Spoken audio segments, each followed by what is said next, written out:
It's another edition of Time About the Movies, and today we're taking a look at the films of January 31st, 1997.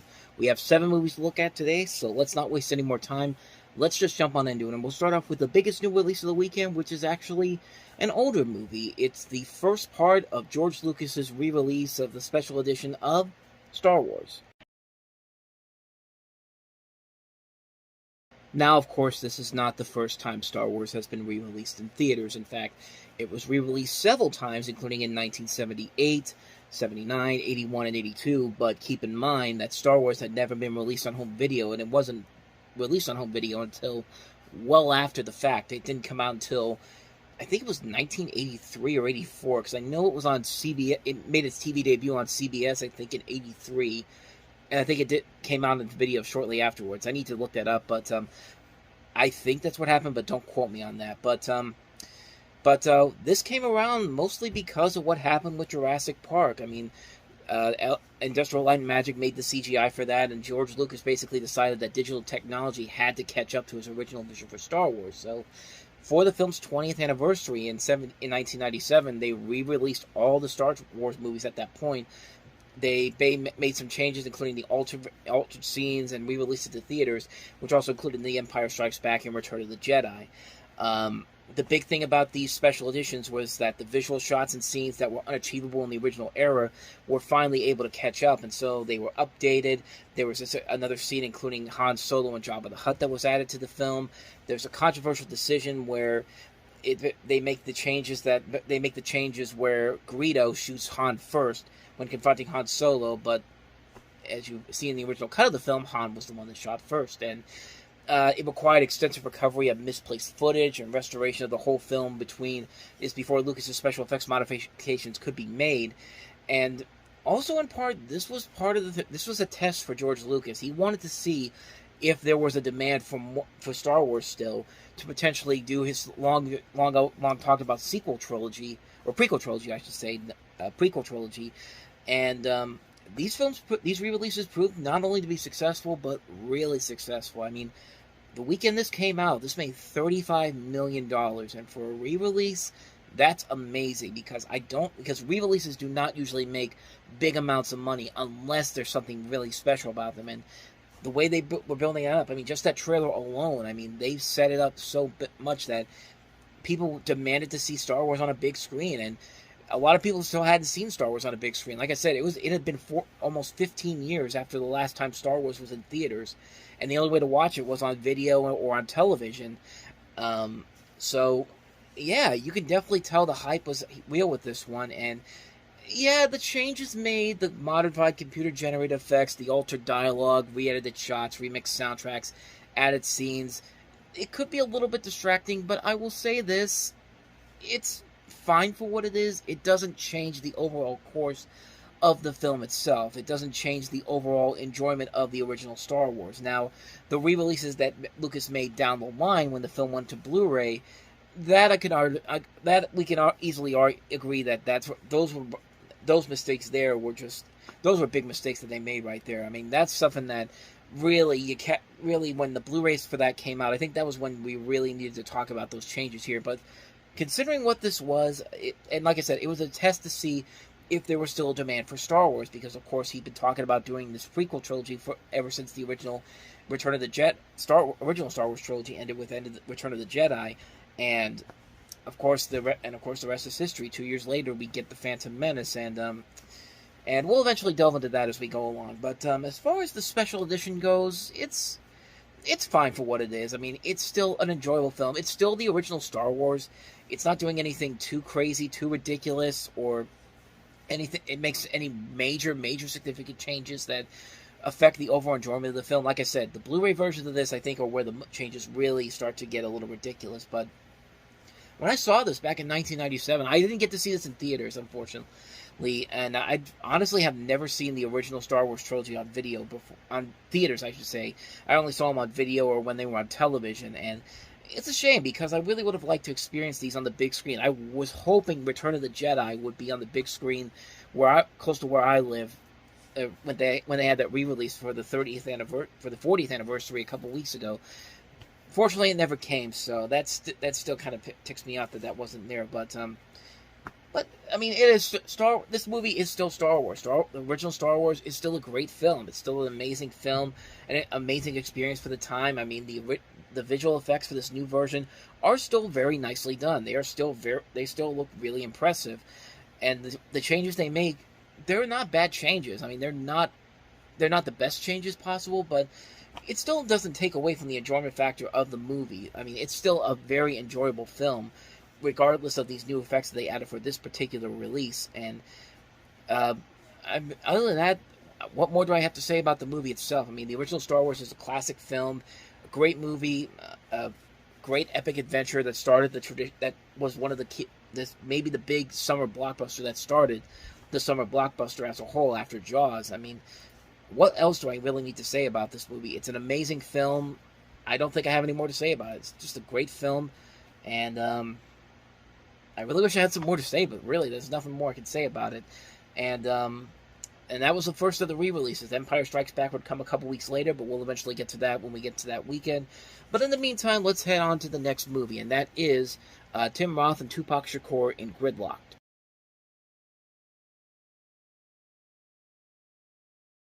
So several things to really keep in mind with this particular film.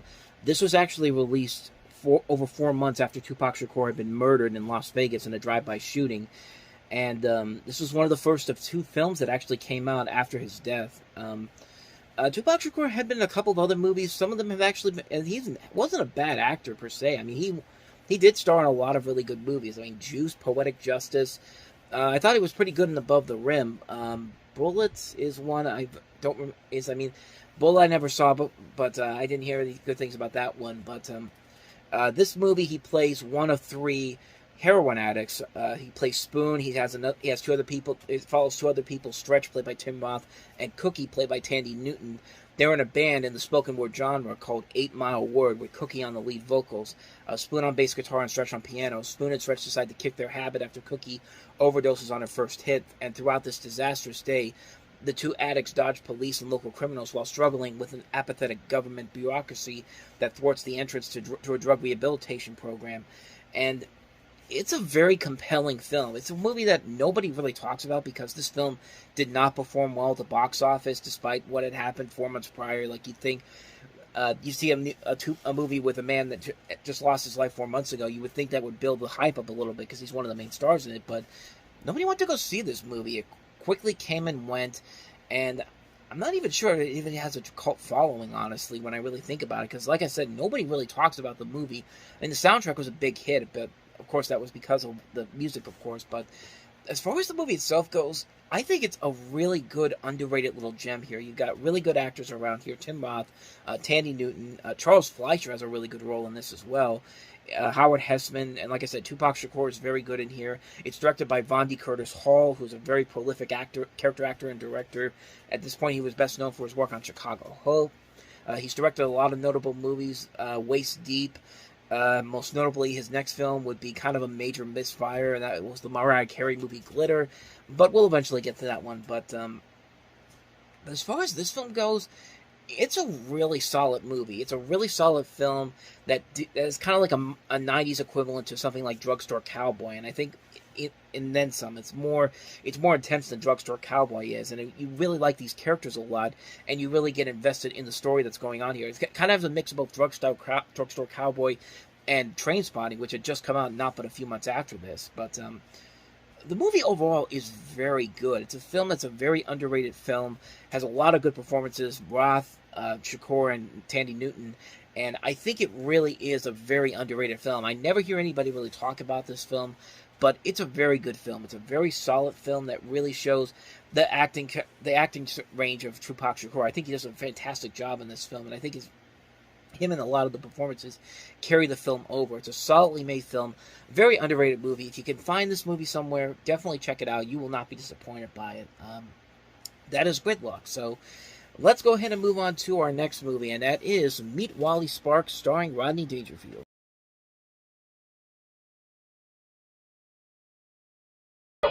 Talk about another trailer that used to be all over the place when I was younger. I mean, this is a trailer that used to be seen on a lot of the whenever Trimark Home Video had the video rights to Saturday Night Live, you would always see this trailer at the beginning of most of the DVDs and the videos for this movie. And I love Rodney Dangerfield. I mean, this movie I love Rodney Dangerfield, and that was just perfect timing for me, because I kind of wanted to see this movie largely because of the fact that he was in this film. And it's the trailer for this is much. Let me just say this: the trailer, I think, makes it more funnier than the actual movie is. You basically have Rodney Dangerfield playing this host of a lowbrow talk show who goes out of his way to shock and offend his fans, but he eventually goes too far and begins to lose his audience. And keep in mind, this was released in 1997, and Jerry Springer was just about to go into his, I think at this point he was in his trash television era of his talk show. Because remember, the Jerry Springer Show started out like a normal daytime talk show, and then all of a sudden it suddenly jumped into shock television and trash TV. And I think at this point, I don't even think the Maury Povich Show was even at that point yet. But still, like, it's amazing to think that whatever Rodney Dangerfield does in this movie, that's what gets people to step away from him. But meanwhile, Jerry Springer gets more crazier from this point on. But anyway, tasked with finding a way to boost ratings for the network, the head of the network, played by Burt Reynolds, by the way. He goes out to one of his chief critics, the Southern governor, played by David Ogden Stiers, who he basically goes to this party to try to get through the scandal that's going on with him, and misadventures ensue. And like I said before, a lot of the funny jokes in this movie are specifically in the trailer, honestly. I mean, this whole movie feels like, the character that Rodney Dangerfield played in Caddyshack. Now I can't remember his name. I know I'm just looking right now, but Al Cervic. Like, it feels like this would have been something perfect for a spin-off film of that character, because you see the way Rodney dresses in this movie. He looks exactly like that guy from Caddyshack, and if they really would have wanted to make this a spin-off to that character in Caddyshack, maybe it would have worked if you did this 10 years prior to this. But then again, it certainly would be a whole lot better than the Caddyshack 2 that we actually got with Jackie Mason. But yeah, like I said before, a lot of the funny jokes in this movie are in the trailer. I was watching this movie mostly because of the fact that it's Rodney Dangerfield, man.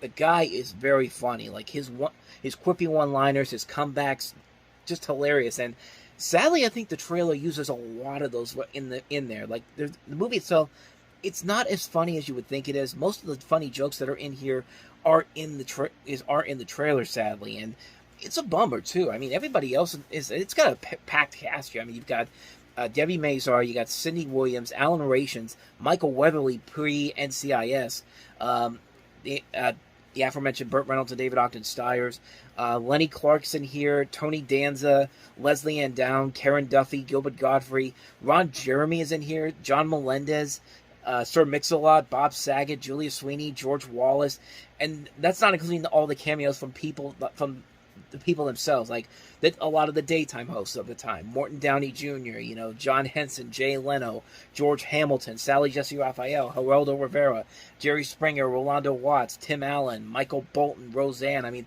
this thing has a packed cast to it, and it's just like I said before, it's most of the funny jokes in here are in the trailer. I think the one-liners and the quippy comedy that Rodney Dangerfield is become used to, most of that stuff is in the trailer. It gets silly at times, it's a little bit ridiculous, but it's still funny stuff. But at the same time, the movie itself, it's just kind of formulaic. I mean, it's not a bad movie per se, because it does have Rodney Dangerfield doing what Rodney Dangerfield does so well, but at the same time, it's just kind of like the movie really doesn't have a whole lot there to make it that funny or unique. Like I said, if this was a spin-off of the Caddyshack character and made 10 years prior, then maybe you could have had something there. But as it is, it's a mostly forgettable film with a great trailer, but the movie itself is not that great either. I still like it a little bit because it is Rodney Dangerfield doing what Rodney Dangerfield does so well. I just wish it had a better story and some better comedy to work with, instead of just wasting all the best jokes in the trailer. But that's just my personal opinion on it. So yeah, that's Meet Wally Sparks. So let's go ahead and move on to our next film, and that is Charlie Sheen in Shadow Conspiracy.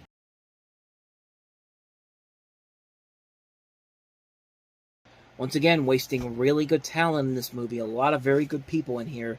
Charlie Sheen, Donald Sutherland, Linda Hamilton, Stephen Lang, Ben Gazzara, Sam Waterston, Nicholas Turturro, Terry O'Quinn, even Gore Vidal is in this film.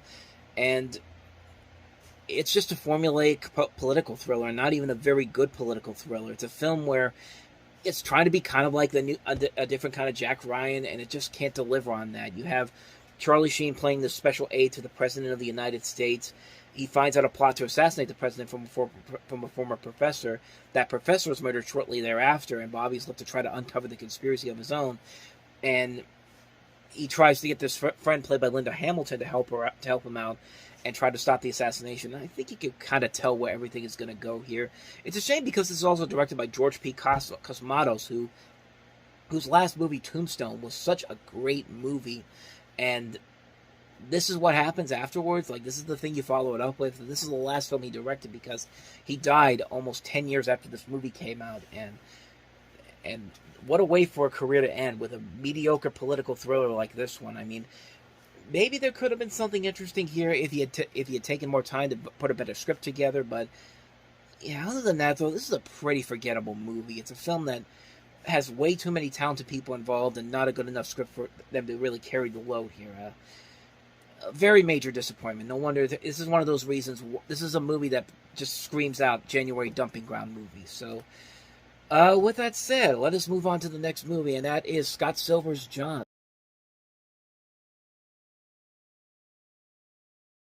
Now, Scott Silver, of course, has become more well-known as a writer.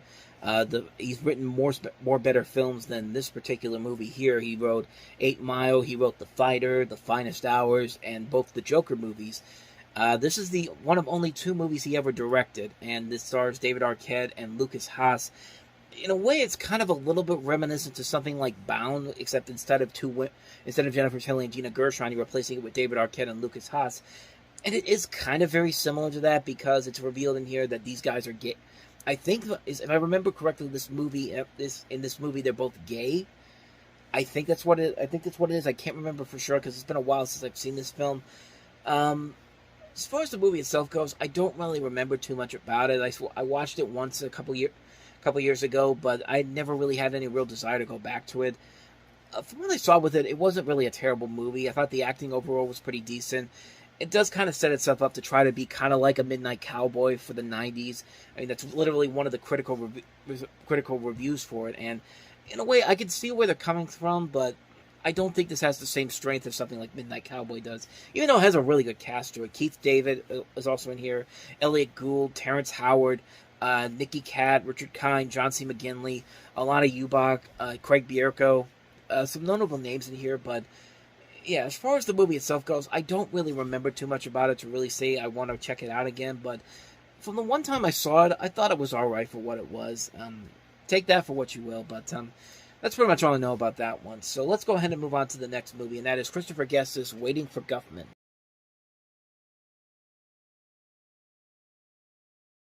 So this was kind of the film that pushed Christopher Guest back into the mainstream spotlight. I mean, he directed a couple of other movies before this, The Big Picture, which we talked about before, and a remake of Attack of the 50-Foot Woman with Daryl Hannah that was on HBO in 1993 that has been largely forgotten, but this was the movie that kind of turned it all around. This is the movie that kind of pushed him to have a successful film career after this as a director, because he directed this. He also wrote it along with Eugene Levy and starred in it. You see a lot of the people from SCTV in this. Him, Eugene Levy, Fred Willard, Catherine O'Hara, Parker Posey, Louis Arquette, Bob Balaban, Brian Doyle Murray, Larry Miller, David Cross, Bob Odenkirk. Just a combination of people from the SCTV and a new generation of talents. I mean, Bob Odenkirk and David Cross had just done Mr. Show, and you also have a bunch of talents that you've seen on other things, like Parker Posey is a rising actress at the time, Bob Balaban from Seinfeld, and the movie was a ton of fun. It's a fun little mockumentary. It's a very fun, very clever mockumentary film, and it's very deadpan comedy, but it's very well written comedy. A lot of the dialogue is heavily improvised, and they do a very good job of putting this together as a mockumentary about the production of a stage musical, and then waiting for this successful guy to come in and he never shows up in the movie. That's one of the, and it makes it really clever for what it is. It's a comedy that really plays with your expectations, but gives you this very funny material that allows for a lot of really incredible, hilarious stuff here. I mean, this is a really funny movie, and it's working mostly because of the comedy of Christopher Guest and Eugene Levy and these actors' ability to improvise, and it led on to them creating very funny comedy shortly after this. I mean, Best in Show, A Mighty Wind, For Your Consideration. These are very funny, clever movies that are just so very much of the style of something you'd expect from these veterans of comedy, and it's a really funny movie, man. I really enjoyed this movie a whole lot. Ton of great laughs all around. One of the best mockumentary comedies you'll ever see. Waiting for Guffman. Not much more I got to say about that one. So let's go ahead and move on to the last film that we have here, which is Prisoner of the Mountains.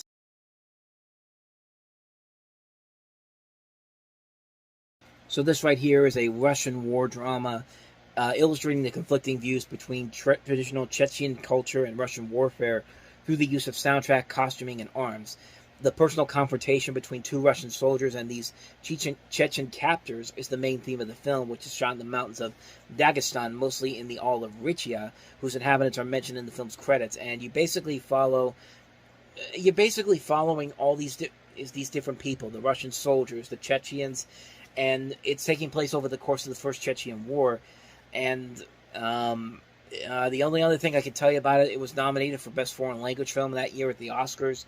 But other than that, though, I really do not know anything about this movie except for one last thing I'll say. It's that it's based off of the Leo Tolstoy war-era story from the 1872 Caucasian War, The Prisoner of the Caucasus. But other than that, though, I've never seen this movie, so I can't really say anything if it's good or not. But been nominated for Oscars and Golden Globes for Best Foreign Language Film, so it's got to be worth something, I guess. But I wish I had some more to tell you about it, but I know nothing else about it. So that's Prisoner of the Mountains. So on that note, that wraps up another edition of Time About the Movies. Next time we meet, we'll jump into February with 5 movies, including Pierce Brosnan and Linda Hamilton in Dante's Peak, one of the 2 Volcano movies of '97. Fran Drescher and Timothy Dalton in The Beautician and the Beast. John Leguizamo in The Pest. Suburbia, and also Hotel D Love. So 5 movies to look at next time around, and we will delve into those on the next episode. But until then, thank you very much for watching, and if you want to see more videos like this, please hit the playlist on the next page, check out the previous episode, and I will see you guys tomorrow for another episode. So thank you very much for watching. I'll see you next time, and until then, as always, take care.